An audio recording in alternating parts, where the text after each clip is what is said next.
Hello everybody, Daz here. The only lazy person haven't reviewed new AK Predator all-in-one unit so far. It's popped up on every major technology channel and was pushed really hard recently into the masses. I haven't planned to review it, but curiosity kills the cat. I really want to see how it feels in person, and probably I will even put it in my test bench. So I decided to bite the bullet and just grab one from shelf. I wasn't able to get any examples of this because we're just not big enough to be considered as a good place to review it. And so I will just test it out, and after that somebody will get it. It's a really good discount from me, so I will partially recover whatever the investment I make into the same. Well, first of all, I would like to tell you that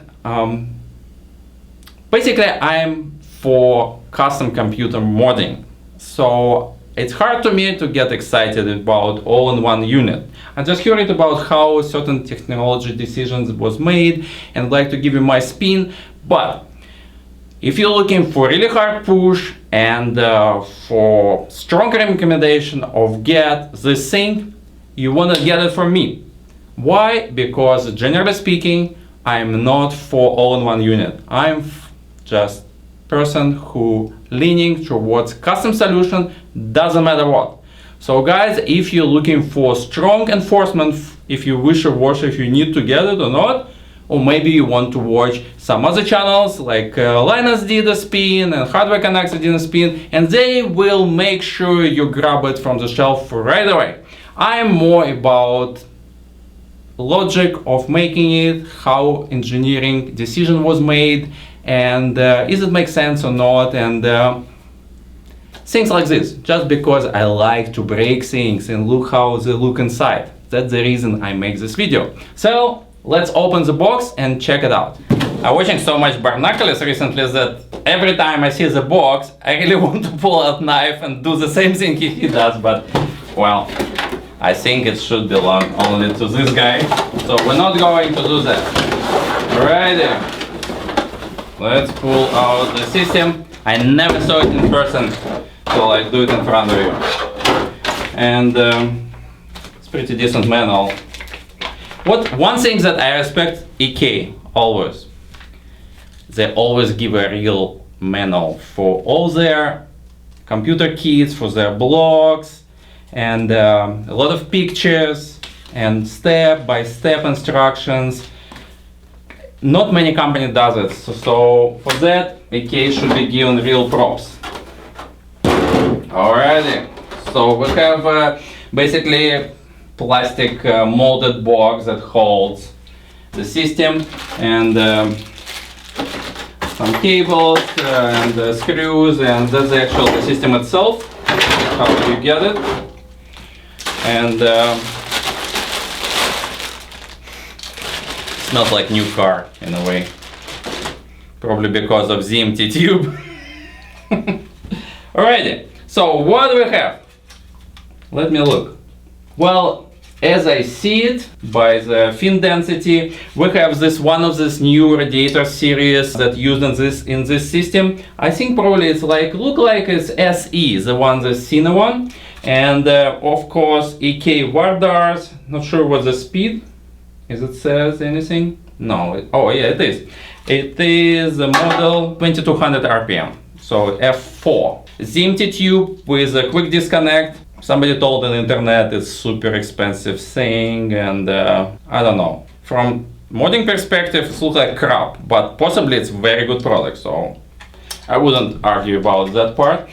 And so, what do we have? We have radiator, shrouded radiator. We have 3 fans. We have DDC pump with a little reservoir that make attachment of the pump to customized radiator. A little piece of the empty tube, look like, I don't know, 45 centimeters probably, like 1 inch and something, and the MX CPU block. Few things that I would like to mention right out of the bat. I don't know why EK didn't put their flagship CPU on this thing.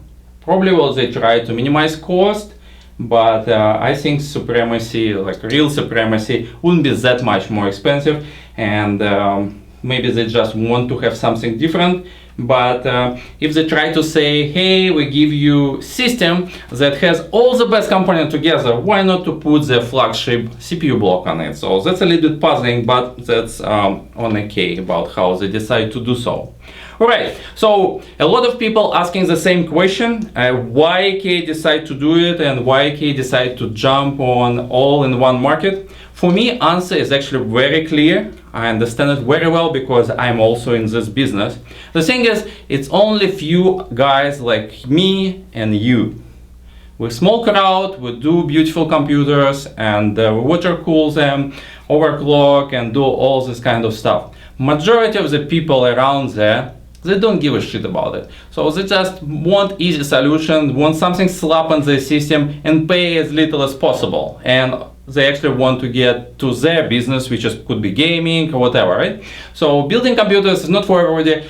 The pool of customers is very small and this market is huge. So we can decide, okay, we want to grow our company, we will make this product. That's the simple explanation. That's why it was made. Now, and they have all right components. They make their own fans, they make their own radiator, they source those pumps for a while, and of course the blocks, the kings of the blocks. Nobody make more variety of the CPU and GPU blocks than AK, so why not?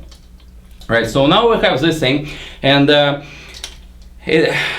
basically you can do the same, right? You can buy the same type of radiator, pump, fan, and CPU block and assemble on your own. It will be interesting exercise actually to put everything in a shopping cart and see if you actually save anything in this package deal or not. The downside for modder, obviously you have this pretty ugly ZMT tube with even more ugly quick disconnect. But the reasons why it's done this way, first of all, typical PVC tube. It's actually breathing and evaporate liquid a little bit. So you have a microscopic reservoir in this unit and you don't want to hear bubbles going through your system and it became noisy. So they use this rubber tube that will not evaporate anything in long term, and that's the reason why it's used, okay? So it's not maybe visually pleasing, but it's a smart way to use this type of material. Quick disconnect is made for the reason that you actually might want so-called expand the system. I don't really buy this. It's a lot of companies, SwiftTech, and I think probably some other people also saying, oh, you can disassemble the whole thing and make it more expandable, but how hell is different from just make your own thing, right? So why should I buy predefined looking product if I'm going to expand it anyway? But for a certain crowd, I think it will be kind of makes sense, so to speak. I'm trying to smell what kind of liquid it is. Smells a little bit like alcohol, so I would guess that some sort of EK liquid. They're not pastel for sure because they're transparent, so probably something like glycol related, which is fine. A lot of people don't like glycol, but it's used in machinery for a very long time and it's proven that it works. So most of your car runs on glycol and cooling seems okay for most of you, unless it's really old and it's already on a junk status. Another thing that I would like to mention, I really want to see how it looks, and I will test it later. I think one of the things that nobody does yet, and it was said many times already, is this management for the power on the system. So we have all wires on the fan very nicely zip tied along the side, and they're all going to this hub and everything powered from central unit. I agree with Hardware Connect that extra power outlet could be actually not a bad thought too, but it's fine. They power all fans here, they power also pump here, and everything looks very neat in that sense. Another thing that I think a lot of people saying, is it worth to, or will you get a lot of benefit from going for DDC pump? This is massive overkill for a system like this. Will it yield some better results? I think it should. From my experience going for the high flow, at a certain point you plateau. You don't get any gains. But comparing with normal all-in-one unit. They have microscopic little pump sitting on a CPU block. The difference in flow between DDC and that thing, it can be like freaking 20 times different. And at that time, at that rate, you actually will get a couple degree improvement. So, of course, other things play, such as speed of the fans, amount of air coming through, and what kind of size of your radiator, right? So you can have a shitty pump, but you have a radiator like this, and it doesn't matter. You still evaporate a lot of heat out, right? Or you have very fast fans, and again, it's compensates. So everything in balance, but well, certain advantage makes sense. It's also, this thing is basically, although I don't like the idea that it's expandable and shit like this, but it's actually truly expandable in a sense that you can go as much as, let's say, quad system, add more radiator and have 4 GPUs, and this pump still will be okay.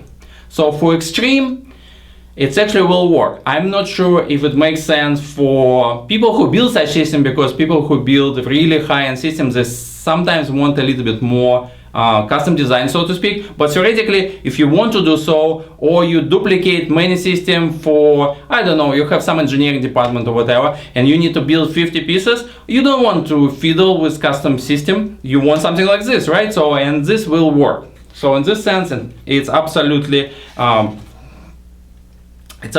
a solution that will provide you with easy implementation process. Alright guys, that's pretty much it. I'm not going to test it right now, I just pull it from the box in front of you, but I want to have some sort of feel and hold it in my hands, believe it or not, and see how execution of the system was, because on the pictures a lot of things looks really beautiful, and you pull it out and it's a total piece of crap.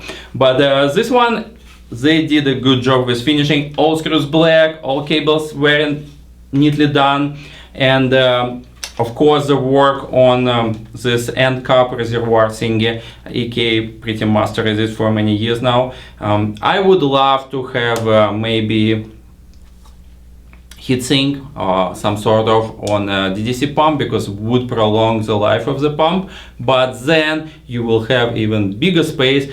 I understood that a lot of people already have a problem to fit it in.